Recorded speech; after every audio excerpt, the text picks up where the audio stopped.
When we were young, my brothers and I shared a room. Those two were great at making shadow puppets come to life. Tyler could make a soaring hawk, and John a fearsome wolf. Me? I was never able to make anything that looked remotely like anything. Before you start harking on me and telling me how easy it is and I should have at least been able to make a bunny, keep in mind that John can't snap his fingers, so I'm not the only failure in the family. My brothers never made me feel bad about my shortcomings, but I felt a little sad all the time. I'd watch as they'd tell stories with their shadow puppets, and wait to join in on the games of shadow tag we'd play until one of us fell asleep. Everything changed when we moved to a bigger house. We all got our own bedrooms, mine being the smallest since I was the youngest. And our nightly games came to an end. I'd practice making shadow puppets on my own in the hopes that I would eventually learn and impress my brothers. But no matter how hard I tried, I never really got any better. One night, I had stayed awake practicing later than usual, knowing my brothers and I were going to have a weekend sleepover. I was exhausted, my head bobbing and my eyelids drooping. But something suddenly snapped me awake. A shadow crept into view from below. Much like my own shadow puppets, it wasn't a distinctive shape. It was an upright, large oval with 8 little tentacles wiggling out of the top. I managed to mimic it by bringing my hands together and crisscrossing my fingers. The shape bloomed like a flower, opening wide and then snapping shut. It kind of reminded me of a Venus flytrap. Thinking it was one of my brothers hiding under my bed, I called out, "Tyler?" No reply. "John?" Still nothing. "It's not very funny, guys," I whimpered. The shape opened and closed twice. I pulled my blanket up to my neck and slowly pushed myself to the edge of the bed. Even though I fully anticipated I'd find one of my brothers hiding under there waiting to jump out at me, even though I was ready for it, I was still nervous and tense. It was like watching the villain of a horror movie slowly creep towards its victim, knowing full well what's going to happen, but still being anxious at the same time, you know? The fear was palpable. I could feel my heart thrashing and throbbing like a trout out of water. I took a deep breath, braced myself, and looked under the bed. There was nothing there. Just dust bunnies and the robot toy I had lost earlier that week. I tilted my head back up and looked at the wall. The shadow puppet was still there, snapping its maw open and shut over and over again. Then, suddenly, it darted closer to my shadow, and I quickly pulled my torso back onto the mattress and shut off the light, and I hid under my blanket until I passed out. Come morning, I just dismissed it as being a bad dream. That night, I showed off the cool Venus flytrap shadow puppet I learned to make thanks to that nightmare. "The heck is that supposed to be?" complained Tyler. John laughed. "Lame." The L word. They weren't pulling any punches. I couldn't have felt any more uncool if I was forced to go to school with suspenders and braces. Still reeling from the soul-crushing roast I had received at the sleepover, I spent the rest of the week trying to perfect my craft, but I kept falling asleep before I had much time to practice. Then, one night, the buzz of my flashlight woke me up. I opened my eyes and saw its flickering halo on the wall, but didn't find it on my bed. It had somehow fallen onto the ground without waking me up.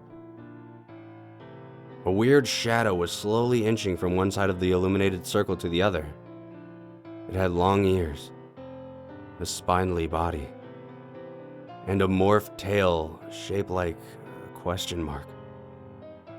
I was petrified.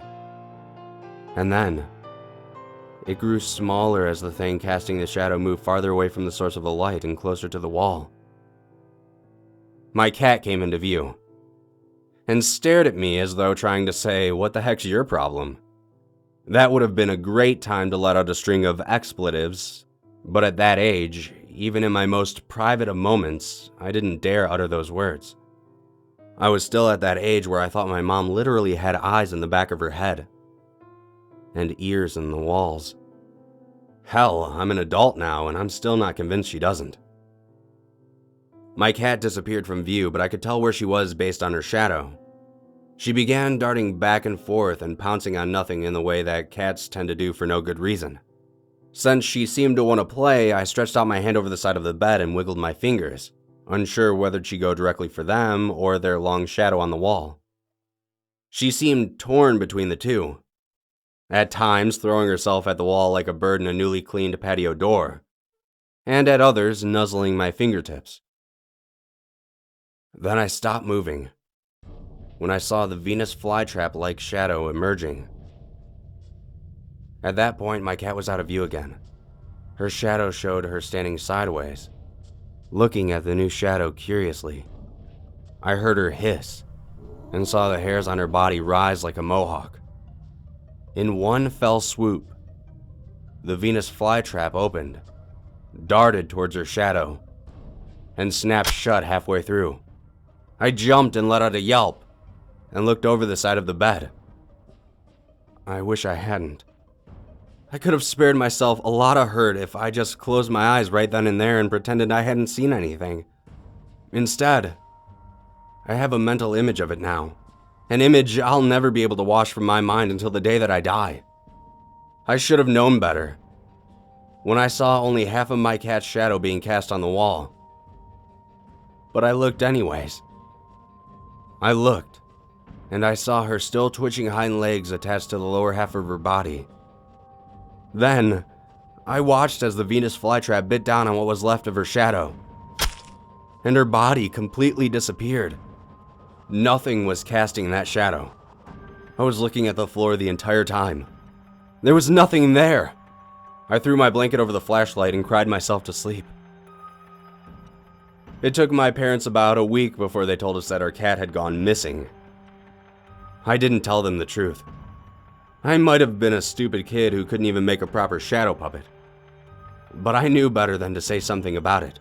They'd think I was nuts or tell me I was dreaming. We put up posters and we went through the stages of grief. Tyler was angry at first.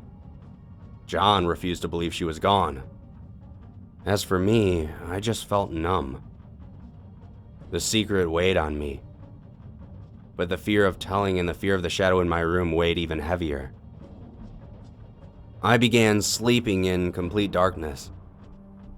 No nightlights, no hallway lights, no half-open blinds. I was terrified of the shadows. The only place that was safe in the shadows was in the dark, because the only thing that can cast a shadow is light.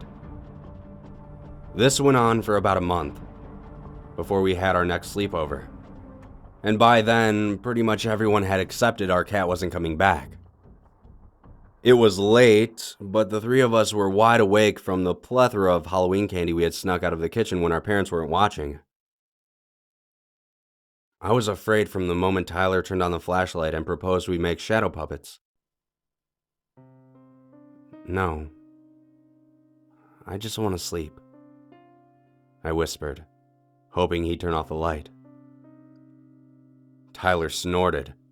What are you, 5? Come on, man, let's play. John kicked me in the shin. I just don't want to, I croaked. So you'll be changing your name to Lame then, right? Said John. Just leave him alone, replied Tyler sternly. His voice softened as he addressed me. Look, if you want to sleep, then sleep, but we're playing. I closed my eyes tightly and turned away, trying to ignore them as Tyler's hawk and John's wolf flew around the room. They were laughing and making their shadow puppets fight each other. And then, they suddenly stopped. Don't do that, John scolded. Tyler replied, It's not me. David, stop. It's not funny. What? I replied. I was confused. I could tell they were upset, but I didn't know why. At least, not until I saw the feline shadow, casually trotting from one flashlight's halo to the other. It pounced at Tyler's hawk and pawed at John's wolf, just like our cat used to do. I felt my stomach drop and bounce back, like my guts were made of bungee cord. I tried to tell them I wasn't projecting it. I tried to remind them that I sucked at shadow puppets. But they kept shouting at me to stop and getting more and more upset, until finally they turned off their flashlights.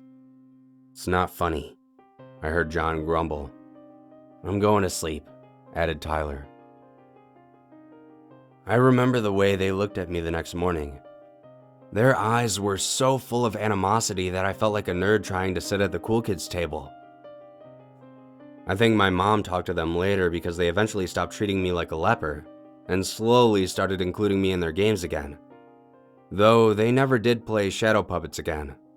At least, not with me. Eventually, we grew up, like people tend to do. John moved away and our parents sold our house to Tyler so they could move into a smaller place. Tyler got married and had kids, and I became that weird person with a couple of cats and no social life. A few weeks ago, Tyler's wife called in a panic and asked if I had seen him. Long story short, he had gone missing without a trace. Sure, their marriage had been on the rocks for a few years, but I knew Tyler well enough to know he wouldn't leave his family behind. I drove over to their house, to my old house, and tried to help as much as I could. I knew right from the moment I stepped through the front door and saw his youngest daughter. I knew what happened. I immediately recognized that numb look in her eyes as my sister-in-law grimly welcomed me in. I slept in my niece's room that night, with a flashlight tucked under my arm just to be sure, while the kids slept with their mother. Once everyone was asleep and the house was quiet, I turned the flashlight on and waited. I found the Venus flytrap in a corner. A hawk flew across the ceiling, and my cat came running after it in an eternal game of shadow tag.